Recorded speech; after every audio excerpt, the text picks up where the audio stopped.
Hello students, welcome back to BBVN online classes. In our previous video, we have discussed about the rate expression, unit of rate constant, molecularity and order of reaction. Today we are going to discuss about the first order reaction. देखिए हमने order of reaction की बात करी थी तो हमने कहा था जो रेट एक्सप्रेशन होता है उसमें जो कंसंट्रेशन टर्म्स होती हैं उनके पावर्स का जो टोटल होता है वही ऑर्डर ऑफ रिएक्शन है। और ऑर्डर ऑफ रिएक्शन जीरो भी हो सकता है, फ्रैक्शन भी हो सकता है क्योंकि ये एक्सपेरिमेंटल वैल्यूज़ होती हैं। ठीक है, अब हमारे सिलेबस में दो ऑर्डर रिएक्शंस हैं, first order reaction and zero order reaction. तो सबसे पहले हम बात करते हैं फर्स्ट ऑर्डर रिएक्शन की। First order reaction, first order reaction का मतलब होता है कि यहाँ पर जो ऑर्डर ऑफ रिएक्शन होगी वो क्या होगी, वन होगी। इट मीन्स जो rate of reaction it's depends on the concentration of only one reactant, एक ही रिएक्टेंट की कंसंट्रेशन के डायरेक्टली प्रोपोर्शनल होती है। अगर मैं यहाँ पर एक एग्जांपल ले लेती हूँ कि ए जो है एक रिएक्टेंट है वो प्रोडक्ट में कन्वर्ट हो रहा है। ठीक है, फिर हम यहाँ पर एक बात और करते हैं कि अगर मैं थोड़ा इसको यहाँ लिख लेती हूँ ताकि हमारा जो एक्सप्रेशन है पूरा एक ही बार में आ जाए। यहाँ से ए को मैंने पी में कन्वर्ट करा। अगर हम बात करते हैं एट द टाइम जीरो कि जीरो समय था, अब हमने ए के कितने मोल ले रखे हैं, ए मोल ले रखे हैं। मान लीजिए मेरे पास ए के कितने मोल है, ए है, तो प्रोडक्ट कितने होंगे स्टार्टिंग में, जीरो होंगे। ठीक है, लेकिन जैसे ही रिएक्शन शुरू होगी and eight the time T और समय कितना हो गया, टी समय हो गया, तो मान लीजिए ए की कंसंट्रेशन में से एक्स मोल जो ए के ए मोल थे उनमें से एक्स मोल कम हो गए और वो किस में बदल गए, प्रोडक्ट में बदल गए, यानी प्रोडक्ट के एक्स मोल बन गए। तो इस तरीके से ये हमने टी समय पर या टी समय के बाद में ए की कंसंट्रेशन तो इतनी हो गई और पी की कंसंट्रेशन कितनी हो गई, एक्स मोल हो गई। ये नंबर ऑफ मोल्स हैं। ठीक है, अब अगर इसके लिए मैं रेट एक्सप्रेशन लिखती हूँ तो आर इक्वल टू क्या हो जाएगा, के, इसके यहाँ मैं वन लगा देती हूँ क्योंकि हम फर्स्ट ऑर्डर रिएक्शन की बात कर रहे हैं। तो के और ये किस पे डिपेंड करेगा, ए की कंसंट्रेशन के, और ए की नंबर ऑफ मोल्स कितने, वन है, तो वन हम लिखते नहीं हैं। तो ये हमारे लिए रेट एक्सप्रेशन आ जाता है। ठीक है, अब एट द टाइम टी की हम बात करते हैं क्योंकि हम कभी भी जीरो टाइम पे तो निकालेंगे नहीं रेट ऑफ रिएक्शन, हम कुछ ना कुछ समय होने के बाद में रेट ऑफ रिएक्शन कैलकुलेट करते हैं। तो यहाँ पर अगर मैं आर को लिखती हूँ तो आर क्या है, रेट ऑफ रिएक्शन है। एक्स के रेस्पेक्ट में अगर मैं लिखती हूँ तो ये क्या हो जाएगा, D x upon D T, क्या हो जाएगा, D x upon D T. ठीक है, कि x की कंसंट्रेशन जो है प्रोडक्ट की चेंज हो रही है विद रेस्पेक्ट टू टाइम। ठीक है, अब यहाँ पर मैं k कितना, k1 है और a कितना है टाइम t पर, a माइनस एक्स। तो ये जो मेरे पास रेट एक्सप्रेशन आया है वो किसका आया है, डिफरेंशियल रेट इक्वेशन। इसको हम क्या बोलेंगे, differential rate equation, rate equation. ठीक है, ये क्या हो गई, डिफरेंशियल रेट इक्वेशन। अब हम इसी को ही इंटीग्रल, अगर हम इसका इंटीग्रेशन करते हैं तो इसका इंटीग्रेशन करेंगे तो किस तरीके से हो जाएगा, D x upon D T. ठीक है, यहाँ पे क्या आ जाएगा, के वन ए माइनस एक्स। ठीक है, अब यहाँ देखिए x की वैल्यू को x के पास ले आते हैं, t की वैल्यू को t के पास इधर ले जाते हैं, तो हमारा जो एक्सप्रेशन बनेगा वो क्या बनेगा, d x upon a minus x equal to, ये क्या हो जाएगा, के वन। ठीक है, और के वन क्या है, कांस्टेंट है, तो इसका कुछ भी नहीं होता है, ना डिफरेंशिएशन होता है ना इंटीग्रेशन होता है। ठीक है, तो वो एक्सप्रेशन हमारा इस तरीके से आ गया।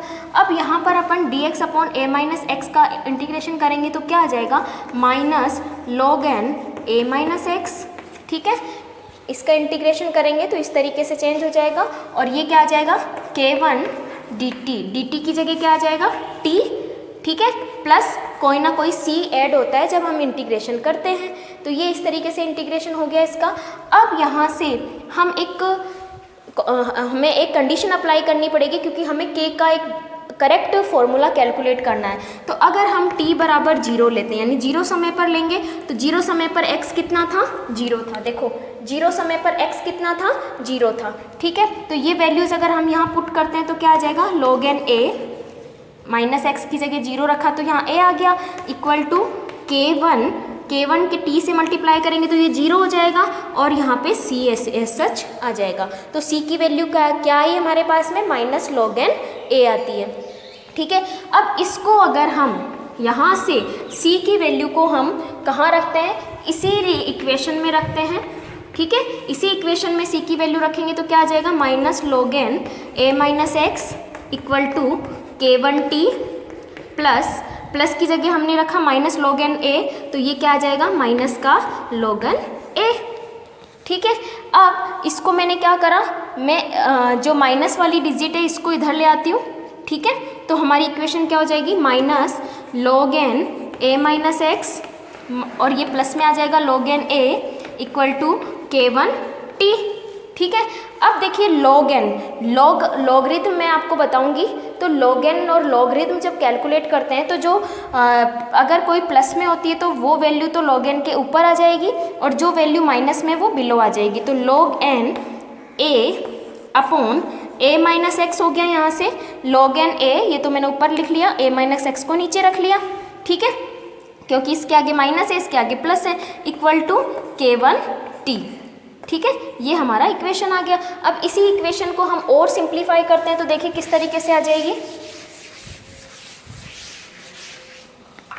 इसी को सिंप्लीफाई करेंगे तो log n अगर हम K1 इक्वल टू निकालते हैं, K1 इक्वल टू निकालते हैं तो आ जाएगा हमारे पास में 1, यहाँ से T को कहाँ ले आए हम, K1 निकालना है अपन को, तो K1 से यहाँ T इधर की तरफ आ जाएगा, तो अपॉन में तो क्या आ जाएगा 1/T log n A upon A minus x, ये आ जाएगा। अब आपको एक चीज़ और सीखनी, log n इक्वल टू अगर log n को हम log में कन्वर्ट करते हैं तो ये आती है वैल्यू 2.303 log के। ठीक है, अब log n की वैल्यू हम पुट करेंगे तो K1 इक्वल टू क्या आ जाएगा 1/T log 2.303, यहाँ पे हम लिख देते हैं 2.303 log, ठीक है, A upon A minus x. ठीक है, ये हमारा जो है वो एक्सप्रेशन आ जाता है rate constant for first order reaction. अब यहाँ पर A क्या है, A तो है इनिशियल कंसंट्रेशन। क्या है, इनिशियल कंसंट्रेशन, जो हमने A की कंसंट्रेशन ली थी। ठीक है, तो इसको कहीं कहीं पर इस तरीके से R बनाकर और इसके नीचे 0 भी लिखा हुआ है, जैसे हमारी NCERT में लिखा हुआ है। और A माइनस एक्स क्या है, आपको बताया था ये क्या है, एट द टाइम T समय पर A की कंसंट्रेशन यानी रिएक्टेंट की कंसंट्रेशन, और इसको क्या लिखा गया है कहीं जो बुक्स हैं उनमें T। ठीक है, T समय पर कंसंट्रेशन किसकी, रिएक्टेंट की। तो इसी एक्सप्रेशन को और हम कैसे लिख सकते हैं,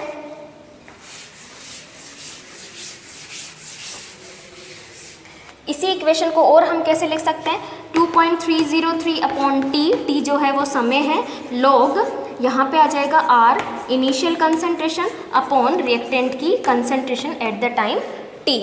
ओके, तो ये हमारा इंटीग्रल रेट एक्सप्रेशन हो गया फर्स्ट ऑर्डर रिएक्शन के लिए। अब हम बात करते हैं, इसमें एक चीज़ और हमें फाइंड करनी है, that is the half life. क्या फाइंड करनी है, हाफ लाइफ।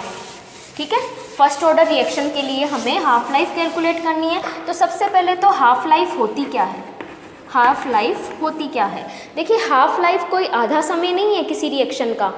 हम बोल रहे हैं कि हाफ लाइफ का मतलब है जब रिएक्टेंट की कंसंट्रेशन आधी प्रोडक्ट में बदल जाए और आधी बच जाए, वो जो समय होता है उसे हम उस रिएक्शन की हाफ लाइफ बोलते हैं। तो हाफ लाइफ क्या है, it is the time eight which the half of the reactant converted into the product.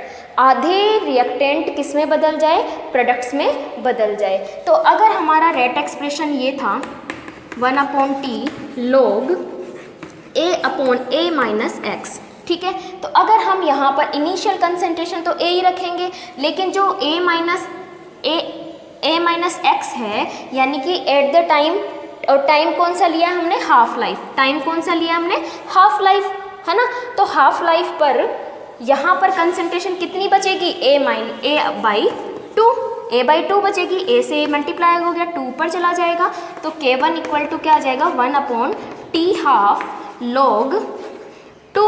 log 2 की वैल्यू होती है, log 2 की वैल्यू होती है बेटा, आपको थोड़ी बहुत लॉगरिथम सीखनी होगी और उनकी वैल्यूज़ भी आपको लर्न करनी होगी, जिनके भी मैं आपको एक जो है क्लास में आपको लेक्चर में आपको बता दूंगी किस तरीके से लॉगरिथम केमिस्ट्री में किस लेवल तक काम आती है। ठीक है, अब यहाँ से देखिए क्या होगा, t half that is known as half life, ये क्या है, हाफ लाइफ है। Half life will be equal to किसकी हो जाएगी, 1/K1, और यहाँ से log 2 की वैल्यू अगर आप रखते हो, log 2 की वैल्यू क्या है 303।